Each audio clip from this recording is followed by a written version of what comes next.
Olá, tudo bem? Estamos mais uma vez aqui no nosso canal e dessa vez, de maneira especial, nós vamos fazer um estudo sobre como a Bíblia chegou até nós. Nós estamos falando sobre o ouvindo a voz de Deus, mas estou trazendo bastante informação mais rica para você, com o objetivo de que você possa, quando for questionado por alguém sobre alguma pergunta da Bíblia, você estar melhor preparado.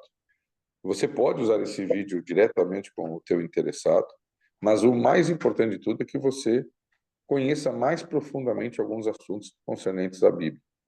E hoje eu vou dar uma aula especial de como o Antigo Testamento e o Novo Testamento foram escritos, como que eles foram feitos a reprodução desde o original até chegar aos nossos dias. O nosso objetivo hoje é que você saiba que existe um caminho a ser que foi percorrido e que, naturalmente, dentro desse caminho que foi percorrido, nós precisamos entender esse caminho e ver como Deus milagrosamente preservou o texto da Bíblia.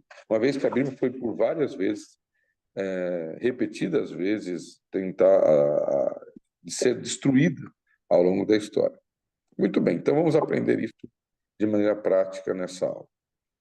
Existe uma palavra que você conhece essa palavra, mas no conceito do dia a dia, que é a palavra autógrafo, né? Você pede a um artista ali que assine para você um livro, alguma coisa assim.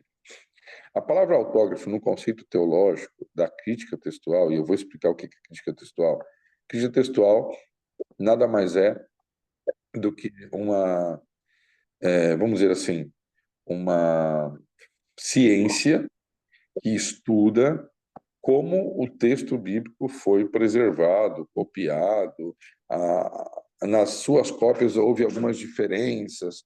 Então, a crítica textual é uma ciência interdenominacional, não é de uma igreja, que tem a finalidade de fazer um estudo científico para definir se o texto é original, se o texto tem cópias, da datação dessas cópias, né? E eu já mostrei para vocês aqui, eu não estou com ela aqui, a minha Bíblia grega e a minha Bíblia hebraica, né? E a Bíblia grega e a Bíblia hebraica, originalmente, ela tem um estudo feito em cima dela, que são os aparatos críticos. Então, para que você entenda tudo isso, eu vou começar explicando a história e depois você vai entender isso com mais facilidade, tá bem? Então, o que é autógrafo? Autógrafo é a parte do autor escrever em um papiro ou um pergaminho o texto que ele recebe de Deus de forma não ditada. Deus, ele coloca uma ideia na cabeça do profeta. Essa ideia chama-se revelação. Essa revelação é colocada na mente do profeta e ele, através da inspiração, recebe essa informação e ele coloca, ele escreve isso, levando em consideração toda a cultura dele, o idioma, a visão que ele tem de mundo, as palavras que ele conhece na época dele, de forma que Deus permite que a humanidade também use as suas características e ela escreve, né, usada pelo Espírito Santo, conduzida pelo Espírito Santo. Nós entendemos que o profeta usa a sua visão, mas o Espírito Santo conduz ele, digamos assim, no sentido de ser um instrumento nas mãos de Deus. Mas as palavras, a forma de ver é do profeta. Moisés usa palavras da sua época, né? Lucas era um médico com palavras mais rebuscadas, como um médico. Pedro, quase um analfabeto, né? Usa poucas palavras. Nós temos, assim, Deus permitindo que as características de cada autor permaneçam, embora a direção seja do Espírito Santo. Então, o autógrafo é aquilo que foi escrito pelo próprio autor. Auto, por ele mesmo, grafo, escrito. Então, quer dizer, não existe, vou deixar isso bem claro, nenhum autógrafo conhecido por nós hoje. Até porque a Bíblia foi escrita há 3.500 anos atrás. E se a Bíblia foi escrita há 3.500 anos atrás, o primeiro livro da Bíblia, que nós já explicamos, foi o livro de Jó, o Pentateuco, impossível, né, desses escritos, a menos serem preservados de maneira especial, que não era a preocupação daquela época, eles estarem aqui disponíveis já, todo arrumadinho, né? Sem nenhuma falha, sem nenhuma perda nesse tempo todo. Então, desde o primeiro livro da Bíblia até Apocalipse, os autores escrevem, e aí vem o segundo passo, que o primeiro chama-se autógrafo. O segundo passo é o passo em que são feitas cópias, e as cópias, hoje para a gente é tão prático, né? Manda um link para alguém, né? Manda um arquivo pelo WhatsApp. Você, antes de ter a era da tecnologia, você tinha imprensa, você pegava um livro, tipografava ele, né? E imprimia ele várias vezes ali, você tinha a cópia perfeita daquele livro. A Bíblia, na sua época que foi escrita, a forma de você reproduzi-la era sendo feito cópias à mão. Não havia uma outra forma de fazer uma duplicação, uma triplicação, né, do texto bíblico. Então, você tinha que pegar esse livro, né, vamos supor, o livro de Gênesis, e alguém que era capacitado, porque nem todo mundo sabia ler, nem todo mundo sabia escrever, alguém que fosse capaz, alguém que tivesse estudado para isso naquela época, poderia pegar o livro, comprar outras folhas que eram ou papiros ou pergaminhos que não eram baratos, e eles poderiam ser transcrito, feito uma cópia. Pega essa primeira frase, né, da direita para a esquerda, ali, e vai se copiando. Aí vai para a segunda frase, igual a gente fazia na escola quando era criança. Só que as cópias, fatalmente, elas tiveram erros. É normal quando uma pessoa vai fazer uma cópia de um livro para outro, de uma página para um outro papel em branco, que ela possa cometer erros. Então, a Bíblia não foi isenta desse tipo de erro. Ao longo dos anos, dos séculos, ela foi sendo copiada e, ao ser copiada, fatalmente, erros aconteceram. E eu vou falar um pouquinho sobre esses erros hoje. Mas vamos seguir a nossa linha do tempo. Depois das cópias, que eu vou me deter já nelas, houve o que a gente chama de imprensa. Chegou uma época em que o mundo descobriu a imprensa, um homem chamado Gutenberg descobriu a imprensa, e ele começou agora a publicar o Novo, o Antigo Testamento, outros livros, de forma clara, né? De forma mais fácil, de forma que todos os livros da Bíblia foram, a partir de 1450, impressos e depois também traduzidos, porque a língua original da Bíblia, o hebraico, uma parte pequena, o aramaico, e o Novo Testamento, escrito em grego, ele foi impresso e vários cristãos, a partir de 1450, começaram a pegar esses impressos e traduzir para as suas devidas línguas. No caso do português, nós tivemos João Ferreira de Almeida, que era ligado à Igreja Católica na época, e ele faz a tradução do hebraico para o grego, do hebraico para o português e do grego para o português. Ele não consegue concluir, ele morre um pouco antes, depois alguns auxiliares deles concluem essa tradução, né? E depois muitas outras traduções foram feitas para chegar até nós, a Bíblia. Mas vamos voltar a essa questão dos autógrafos e das cópias. Quais eram os erros que existiam nas cópias feitas pelas pessoas ao longo dos anos? Nós temos dois grupos de erros. Nós temos os erros involuntários, nós temos erros também voluntários. Quais eram os erros involuntários? Os erros involuntários, por exemplo, alguém estava escrevendo a linha 1, depois a linha 2, depois a linha 3. Quando ia para a linha 4, ele se perdia no visual e novamente escrevia a linha número 3. Então você encontra ali um erro de desatenção do copista.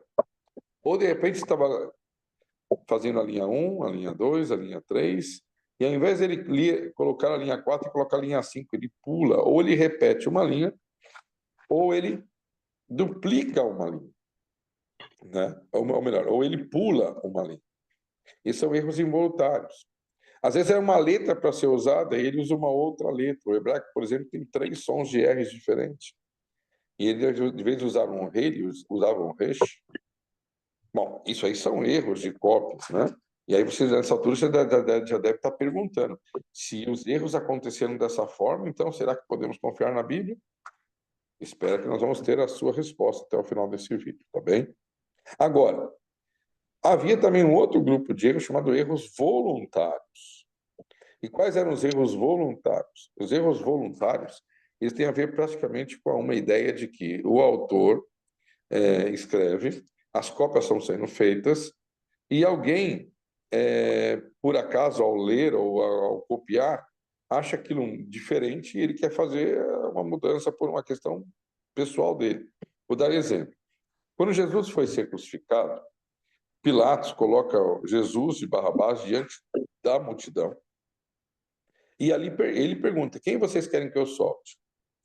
Jesus Cristo, e no original, provavelmente, estava escrito Jesus Barrabás, porque era um nome da época, nome conhecido da época. E ele, por ter dois nomes iguais, ele com certeza coloca ali títulos. Quem vocês querem que eu solte? Jesus ou Cristo, para diferenciar na fala dele. Cristo era a palavra grega para Messias, que era uma tradução já da palavra Machia, né? Lá do hebraico, que para nós significa ungido, né? Messias em hebraico significa ungido e Cristo em hebraico em grego significa ungido. Ou vocês querem que eu solte Jesus Barrabás? Bar é a palavra filho em hebraico e Rabás, Rabim, é mestre. Então ambos chamavam Jesus e diante da multidão ele pergunta: vocês querem que eu solte o ungido ou o filho do mestre? Né? É claro que eram títulos dados, as pessoas já usavam o título, mas sabiam-se o significado deles. Então, alguém falou assim, mas como Barrabás chama Jesus? Alguém deve ter errado aqui. E sacou, tirou o nome Jesus ali do contexto. Né? Ou, por exemplo, vou dar o exemplo do Pai Nosso. Né? O Pai Nosso, Jesus ensinou os discípulos ali a orar, está em São Mateus capítulo 6. E no final, Mateus ele escreve da seguinte forma: mas livra-nos do mal. Ponto final. Não tem mais nada ali. Alguém fala, poxa vida, ao longo dos anos, né? Vou fazer uma cópia. Uma oração tão bonita não tem um final, não tem um epílogo, né? Então, alguém pega para que ele pudesse ler e no texto ele faz uma seta. Nós fazemos isso até hoje nos livros, né? Fez uma seta e à margem do texto ele escreve o que ele gostaria, quando chegasse aqui nesse ponto, de ler. E ele fez isso para ele, não foi por maldade. Então ele coloca lá, porque teu reino, o poder e a glória para sempre. Amém. Não existe nenhum problema em nós falarmos isso, que estamos adorando a Deus da mesma forma. Mas com certeza, né, a textual prova isso, os textos mais antigos, eu vou falar um pouquinho depois, não trazem essa conclusão do Pai Nosso no final. Então, alguém 300, 400, 500 anos na frente vê que o texto está à margem, né? E diz, alguém deve ter se esquecido de colocar no texto. E coloca no texto. Então, veja, como que nós entendemos esse assunto em matéria de cópias, né? Nós temos no Antigo Testamento cerca de 10.000 cópias encontradas, não completas. Eu digo assim, às vezes tem cópias de 5 livros, de 10 livros, de 20 livros, às vezes de todos os livros. E nós temos também, no Novo Testamento, 5.533 cópias. Essas cópias, uma grande esmagadora quantidade, são cópias recentes, quando começou você ter mais facilidade de fazer as cópias. Em relação ao Antigo Testamento, eu vou contar uma história já para vocês sobre como Deus preservou o texto. Né? São detalhes importantes para que você saiba. E no Novo Testamento, nós sabemos hoje que o texto ele passou por focos de civilização. Os textos escritos por João, por Pedro, por Paulo, por Lucas, ele rapidamente alcançou o mundo da época, tinha uma grande biblioteca, era, vamos dizer assim, o centro cultural da época, pós-apóstolos, que era Alexandria. Então, o texto bíblico basicamente foi copiado por pessoas enviadas para Alexandria. Alexandria era o centro, vamos dizer assim, cultural do mundo. Havia uma biblioteca enorme lá, né? Tem até uma história triste em que Júlio César para mostrar os poderes das suas catapultas, pedras inflamadas. Ele estava lá brincando para, né, mostrar o poderio do armamento dele. E uma dessas pedras fumegantes aí cai na biblioteca, que era o xodó de Cleópatra. E Cleópatra fica muito brava com Júlio César e com essa brincadeira. Muitos livros se perderam. Não é o caso da Bíblia, né? Mas a Bíblia ali começou a ser copiada ali em Alexandria. Com o passar do tempo, a cultura, o conhecimento, o poderio da época passou-se para Cesareia. Então, cópias foram tiradas de Alexandria e foram levadas para Cesareia, e lá começou a ter outras cópias. E assim foi, novamente, para Bizantina e, por último, para Roma. De forma que nós sabemos mapear quais são as cópias mais antigas e as cópias mais recentes. Agora, não é a quantidade de cópia que tem que prova que aquilo está certo ou não, mas sim a antiguidade dela.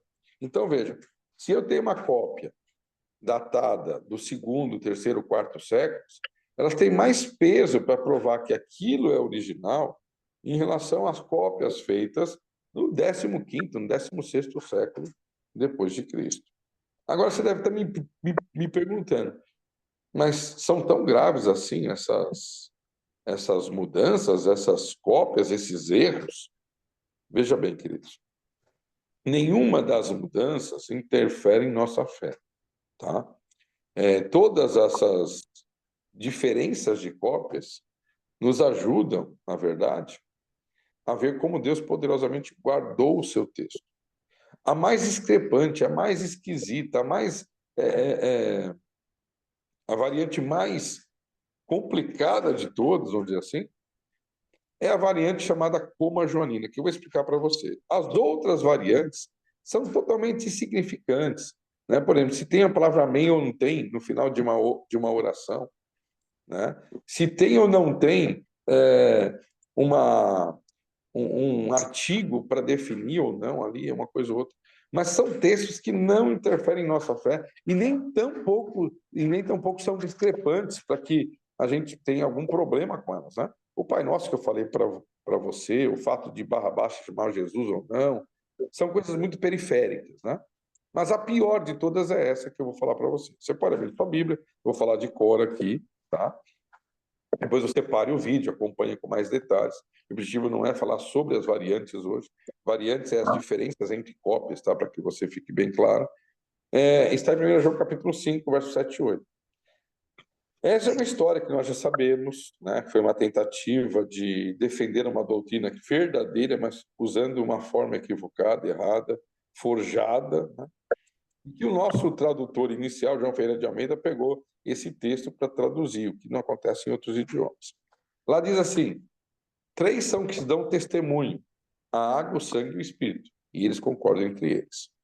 Só que, embora esse seja o texto original, até por volta de 1300, 1400, em nenhum momento esse texto foi mexido, foi feito cópias aí de maneira equivocada. Aí, um ferrenho defensor da doutrina da Trindade, o qual nós cremos que Deus nós vamos estudar daqui a alguns dias, que Deus, ele são 3 pessoas, né? Deus Pai, Deus Filho e Deus Espírito Santo, que se unem num propósito, num objetivo. Eles são personalidades diferentes, né? No sentido de pessoas, mas têm o mesmo objetivo. E esse homem, chamado Paulo de Samosata, ele tentou, de alguma forma, falar para um outro homem chamado Erasmo de Roterdã, que esse texto ele era da seguinte forma, né? E é o que deve estar na sua Bíblia aí, as Bíblias de João Ferreira de Almeida. 3 se dão testemunhos, e aí ele acrescenta, isso que eu vou falar daqui para frente, é acrescentado por ele num texto. No céu, o Pai, o Filho e o Espírito, e na terra, tá? A água, o sangue e o Espírito. Esse na terra acaba ali a adição feita por Paulo de Samosata. Paulo de Samosata chega para Erasmo de Roterdã, que estava compilando, olhando para os textos, fazendo uma análise, para fazer uma versão de textos mais antigos, é o embrião dessa ciência da crítica textual, que analisa esses textos, né, para chegar a uma conclusão de qual texto é o melhor texto ali, naquela variante, naquela questão divergente. E esse homem chamado Paulo de Samosata, ao falar isso para Erasmo, Erasmo disse: olha, eu não tenho nenhum texto antigo que tenha essa adição. O texto original é bem claro aqui: a água, o sangue e o espírito, não tem essa divisão no céu, na terra, né? E o Paulo Samosata começou a insistir, falou assim, e Erasmo falou assim: se tão somente você tiver apenas um texto em grego, tá, original, não em cópia latina e tal, que tenha essa informação, eu coloco na minha edição, que foi a terceira edição que ele estava fazendo em 1524. Acontece que Paulo de Samosata forjou numa faculdade da época, Oxford, um texto e apresentou para Erasmo. E Erasmo, para cumprir a promessa, tinha que colocar agora essa adição no texto. Mas ele fez uma extensa nota de rodapé contando toda essa história, dizendo: olha, eu estou colocando isso aqui porque eu fiz uma promessa, não leve isso em consideração. Quer dizer, eu estou apenas cumprindo a minha palavra.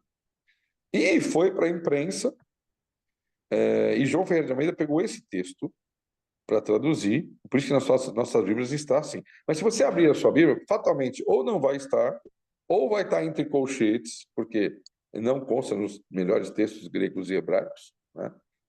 Isso é para você saber que essa é a mais gritante de todas. Nós sabemos o que é verdade e o que não é. Nós, cristãos, não devemos usar esse texto para defender a Trindade. Ele não é verdadeiro, essa parte adicional, tá? É importante que você saiba isso. Acho que nós, teólogos, não podemos e nem devemos omitir do teu conhecimento essas informações. Mas, fora isso, não tem nada tão grave. Por exemplo, o relato de Maria Madalena está em São João 8, mas provavelmente deve ter caído de uma das folhas de Lucas, e as primeiras cópias feitas, onde tinha vários livros juntos, foi colocado no meio do livro de João. Você pode ler lá no capítulo 7, 53, 8, 12, a história continua aí. O relato de Maria Madalena, um relato lindo, que é inspirado por Deus, uma história verdadeira. Provavelmente foi Lucas que escreveu e não João. Isso não interfere na nossa fé, mas é para que você saiba que isso existe, né? E aí você vai olhar, mas quais são as variantes? Você pode procurar na internet todas elas. Você pode estudar, ver que nada interfere, não está escondido, somente teólogos, né? Eu já mostrei, por exemplo, aqui, a minha Bíblia, né, em grego, e a minha Bíblia em grego, ela tem esses aparatos escritos embaixo, né? Então, ela sempre dá um grau de certeza, olha, não há dúvida nenhuma que esse é o texto correto, e é dele que nós devemos entender. Então, hoje, a Bíblia que você pega na sua mão, ela já foi analisada todos esses detalhes, essas cópias, né? E te dá ali, em várias versões, está entre colchetes. Estou colocando isso aqui, mas não conta dos melhores textos gregos e hebraicos. Então, quais são os melhores textos gregos e hebraicos? São os mais antigos, ou, no caso do Antigo Testamento, eu vou contar uma história para você agora. Posso falar de outras variantes, por exemplo, uma das variantes interessantes que eu gostaria que você soubesse é a palavra Eudoquia, ou Eudoquias, um Szinho, olha, apenas um Szinho. A palavra Eudoquia significa que o sujeito da ação é quem fala. E Eudoquias, que o sujeito da ação é quem está recebendo aquela ação, quem está agindo, e não quem está falando, né? E isso é muito importante, porque esse é um texto conhecido. Quando Jesus nasce nesse mundo, os anjos cantam, lembra? Glórias a Deus nas alturas, paz na terra. E nós conhecemos a frase como os homens de boa vontade, né? Mas está errado, não foram os homens que tiveram boa vontade, pelo contrário, quiseram matar a Cristo, né? Quiseram fazer coisas. Ninguém notou que o Salvador do mundo estava nascendo. Somente aqueles homens que vieram do Oriente, Natanael, né, quiseram, e que aqueles que sabiam que iam vir, como Herodes, sabiam que Jesus estava para nascer, mandou matar as crianças. Mas ali, Eudoquias, que era o certo, ele está se referindo à vontade de Deus, quer dizer, à boa vontade de Deus entre os homens para salvar a humanidade. Então, isso muda completamente a tradução, né? E você entende que, talvez por causa de uma... Na hora que a pessoa está traduzindo ali, ela não pensa, poxa vida, boa vontade do homem, né? Então, quando você analisa o texto no original, você vê que a boa vontade não foi do homem, a boa vontade foi de Deus. Então, são detalhes, assim, as mais absurdas que possam existir, né? Para que você não tenha problemas com isso. Às vezes é uma preposição que não muda o sentido da frase, existem algumas variantes nesse sentido. Muito bem. E agora, né, diante dessas variantes, o que a gente pode fazer? Descrer da palavra de Deus? Não. Vocês vão ver que Deus poderosamente guardou o texto bíblico, né? O texto bíblico seguiu toda essa sequência. Essa sequência em si, ela foi sendo mudada de acordo com o lugar. E hoje nós temos um dos textos mais antigos, né? Que ajuda a gente quando vai imprimir a Bíblia em português, alguém faz uma tradução, usa esse texto mais antigo como base. Por exemplo, a Bíblia em Linguagem de hoje, a NTHL, né, a NIV, são os melhores textos aí. Já não traz essas mudancinhas que eu falei para vocês, e quando traz entre colchetes, tá?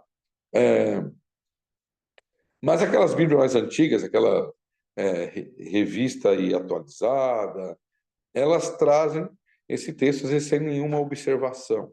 Agora, por lei, já estão trazendo, mas as mais antigas, que você comprou há 30, 40 anos atrás, elas não tinham essa observação. Mas a verdade é que em 1848, um alemão chamado Logobert Friedrich Constantin von Tischendorf, e não se assustem com o nome dele, porque o nome alemão é um nome assim mesmo, ele estava procurando, como um arqueólogo, e ele achou uma cópia de quase todo o Novo Testamento. E esse é o texto alexandrino mais importante que nós temos, né? E ele traz ali do segundo século ali, talvez uma segunda ou terceira cópia do autor.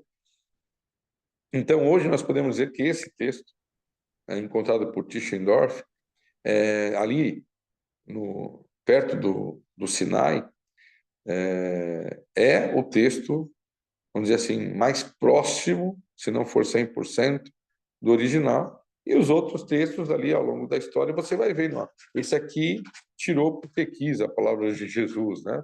Ele pegou esse texto para copiar e ele fez esse texto. Então, tem o texto, a cópia, vamos dizer, a base dele, e a cópia aqui.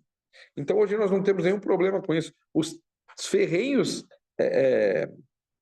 críticos da Bíblia não têm argumentos aí para que, de uma forma lógica e honesta, possam questionar essas variantes que existem. Mas a coisa mais linda que eu quero mostrar para vocês é sobre o Antigo Testamento. O Antigo Testamento, de uma forma muito especial, ele foi feito muito antes, né? Foi escrito aí por volta de 3.500, há cerca de 2.500 anos atrás, 2.400 anos atrás. E as cópias eram feitas de maneira muito mais rústica, né? Mas Deus suscitou um povo, já aí nos anos 500, agora da nossa era, que eles se preocuparam em não deixar o texto bíblico se perder. E eles então inventaram, uma vez que o hebraico só tem 22 letras, elas são consoantes, eles inventaram vogais para que no pezinho da letra em hebraico se soubesse o fonema, como se falava aquela palavra, porque a língua hebraica estava morrendo. E graças a ele nós temos hoje o fonema. Nós temos um país hoje que fala o hebraico, não é hebraico antigo, mas as palavras são originadas do antigo, o hebraico moderno. Mas também eles tinham um cuidado muito grande em copiar o texto bíblico. Eles copiavam o texto bíblico de uma forma interessante. Eles pegavam o original A, e quando iam fazer o B, eles escreviam letra por letra, e no final eles contavam as letras. Eles iam contar as letras. Se não tinham o número exato de letras, eles rasgavam, pagavam tudo de novo, né? Gastavam e faziam uma cópia até ficar perfeita de cada livro. De forma que eles copiavam e conferiam, e conferiam, e conferiam, né? Desta forma, o texto foi sendo preservado. Mas mesmo com essas evidências históricas chamadas, né, dos massoretas, muitos descreram na Bíblia. ao ponto de, por volta do ano de 1930 agora, grandes cientistas disserem assim, ó, o Novo Testamento está resolvido com a escolha do Tischendorf, mas com o texto de Tischendorf. Mas o Antigo Testamento não. Tem muitas cópias, são 10 mil cópias. Qual delas você vai dizer que é a verdadeira? E a imprensa, Gutenberg, por sua vez, ele imprimiu um texto que era maçorético, era de descendência maçorética. Mas mesmo assim, havia dúvidas, né? Será que eu posso pegar a Bíblia e confiar no que tem ali? Não foi adulterado, mudado por homens, né? Foi então que em 1947, dezembro de 1947, um menino num lugar chamado Qumran, era uma aldeia, essa aldeia era mais ou menos uma aldeia como que o João Batista vivia, né? É uma aldeia retirada da cidade. E ele ali brincando, ele pega uma pedra e ele joga dentro de uma caverna. São cavernas feitas em cima de areias, assim, de forma que ele consegue, de cima para baixo, jogar alguma coisa ali dentro. A brincadeira dele ali, de repente ele ouve quebrar alguma coisa. E conforme ele ouve que quebra alguma coisa, esse menino, ele entra dentro da caverna, por curioso, e ele viu que um pote enorme de barro havia quebrado, e ali existia vários pergaminhos. O pergaminho, ele é pele de animal, né? Era um papel, era um produto mais resistente, mas estava ali embalado ao vácuo, né? Depois eu vou contar quem fez isso daí, né? Nós já sabemos quem embalou isso aí em potes de barro, né? Foram os essênios, que era uma espécie de religião judaica antes de Cristo, já existia antes de Cristo, na época dos Macabeus, ali entre o período do Antigo e Novo Testamento, que se chama de intertestamentário, cerca de 300 anos antes de Cristo.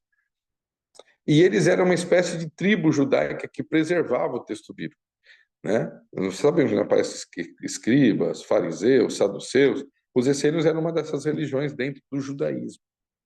E, impressionantemente, eles haviam guardado o texto. E agora esse menino tira esses pergaminhos desse pote de barro para fora e ia passando um comerciante libanês. E esse comerciante compra esse material todo e leva para Beirute. Chegando em Beirute, ele não sabe o que fazer com isso, mas ele comprou porque ele imaginou que fosse uma decoração, alguma coisa assim. Ele coloca nas paredes, né? Na loja dele, ele vendia bastante coisas de quinquilharia. E ele coloca também como tapete no, no, nos corredores ali da sua loja. Ia passando um judeu, e quando ele entra e ele pisa, ele vê que ele estava ali no livro de Isaías. Sabia ler hebraico. Ele fica assustado e pergunta para aquele moço o que aconteceu. Como que você está com isso aqui? E ele conta a história. Eu estava passando ali perto de Qumran, né? Próximo ao Sinai, e um menino me deu isso aqui, que me vendeu isso aqui, cerca de $3 mais ou menos. Ele não falou, né? Foi esse o preço, $3. Aí esse judeu muito esperto foi lá e comprou esse material, pagou mais caro do que ele havia. E o libanês falou assim: poxa, que bom, né? Comprei por um valor, vendi para o outro, ganhei dinheiro ainda, ganhei lucro. Mas o judeu foi mais esperto, depois vendeu, né, para o museu em Londres, uma parte, enfim. E hoje se conhece esse material, que depois não havia só esse pote, havia mais 7 potes. E ali estão todos os livros do Antigo Testamento, exceto o livro de Ruth. E quando foi comparar o texto maçorético, que foi impresso por Gutenberg, que foi copiado à mão durante séculos, com esse texto que datava de 300 anos antes de Cristo, mais de 300 anos antes de Cristo, ou seja, já havia ali guardado por volta de 2.300 anos, não havia uma letra só de discrepância. Graças ao trabalho dos maçoretas, orientado por Deus, né? Hoje nós podemos pegar a Bíblia e saber que Deus fez um milagre. Quando foram os maiores perseguidores da palavra de Deus, os maiores e ferrenhos críticos à palavra de Deus, do texto, porque se você pegar Sócrates, Tucídides, Platão, o que eles escreveram foi adulterado demais ao longo dos anos. Ninguém sabe se aquilo que ele escreveu foi aquilo que ele escreveu mesmo, porque as cópias foram feitas. E Deus faz um contraste, né, daquilo que o inimigo faz, daquilo que ele faz. E ele preserva o texto bíblico de forma maravilhosa, onde essas variantes, hoje, com toda a crítica textual, não há nenhuma dúvida, né, que você está segurando um milagre nas suas mãos, que é a palavra de Deus. Minha Bíblia está ali, eu não vou sair daqui para não perder o vídeo. Aliás, hoje eu estou no celular, até dá para fazer isso. Uma das minhas Bíblias está aqui, né? Que, na verdade, é a Bíblia que a gente usa em casa, é uma Bíblia, não sei se dá para você ver, uma letra pequena, né? Mas eu vou pegar aqui fora a minha Bíblia, a minha Bíblia em grego, para te mostrar os aparatos críticos. Isso é muito importante. E, de uma forma milagrosa, Deus, então, preservou o texto bíblico, né? Você pode, hoje, pegar a Bíblia e dizer assim, sem medo, está segurando a palavra de Deus. A minha Bíblia grega, ela tem esse aparato crítico que eu vou mostrar para vocês. Espero que ele esteja aqui, porque minha esposa viajou para ir para o Aventuri. Deixa eu ver se eu acho aqui. E eu peguei todos os meus livros que estavam no carro e pus aqui na minha caixa. E são livros que eu dou, que tem grande conflito, enfim. Eles não estão aqui. Mas outro momento eu já mostrei num outro vídeo, né? E quem sabe eu posso mostrar depois também para você. Mas eu quero concluir o vídeo dizendo para vocês o seguinte: se alguém hoje, né, critica o texto bíblico, fala que a Bíblia foi adulterada ao longo dos anos, né? Você pode pegar esse vídeo, você pode mostrar para ela, né? Aqui eu estou com a minha Bíblia hebraica. A minha Bíblia hebraica. Deixa eu mostrar para vocês aqui, né? Eu tinha mostrado aqui nos outros vídeos. E dentro da Bíblia hebraica, vocês vão ver que aqui embaixo, não vão conseguir ver, existe uma espécie de rodapé, onde são os aparatos críticos, né? São os textos mostrando esse aqui é o melhor texto, para que você não tenha dúvidas. Mas em 1948, quando começaram a decifrar ali os rolos do Mar Morto, que foi essa caverna que esse menino havia aberto, nesse momento, queridos, acontece algo fantástico. Os mais tremendos, ferrenhos, perseguidores da palavra de Deus, que pela ciência achavam que era impossível o texto ser preservado, muitos deles se convertem e aceitam que há um milagre atrás da palavra de Deus. Não é um livro qualquer. E entre esses grandes ferrenhos, Dr. Led, ele diz o seguinte: desde 1516 até hoje, a crise textual tem trabalhado para verificar a veracidade do texto bíblico.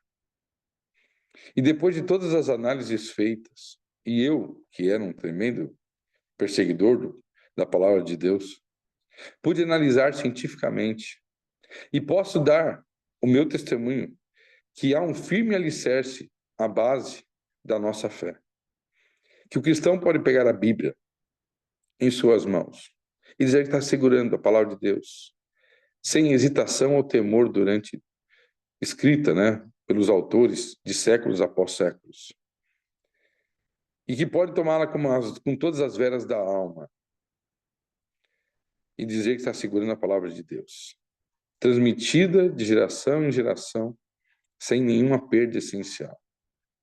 E depois da declaração desse homem, vocês podem ver que muitas poucas pessoas no mundo científico hoje, tem pessoas aí que falam sem conhecimento. Mas a Bíblia foi escrita por homens.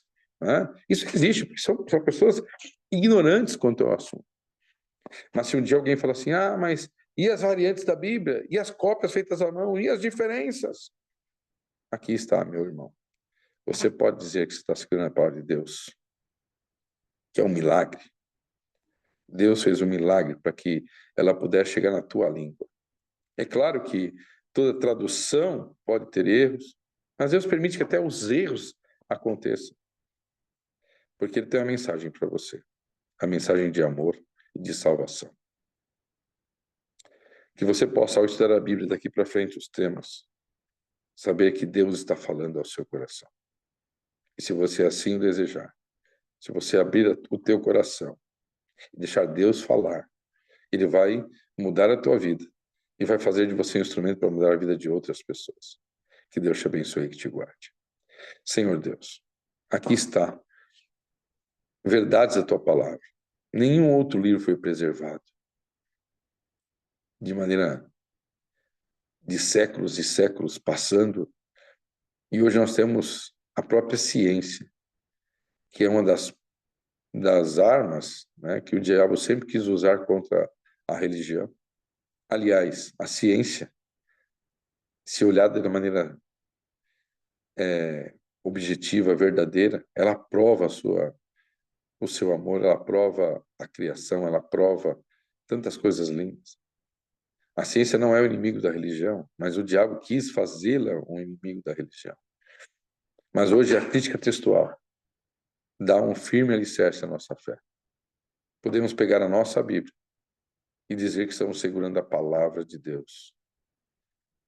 E que ao estudarmos daqui para frente outros temas, o Senhor possa nos abençoar, enriquecer a nossa vida espiritual, nos dar força e sabedoria para ensinarmos a Tua palavra a outras pessoas. A partir da semana que vem estaremos estudando outros assuntos, falaremos sobre a origem do mal.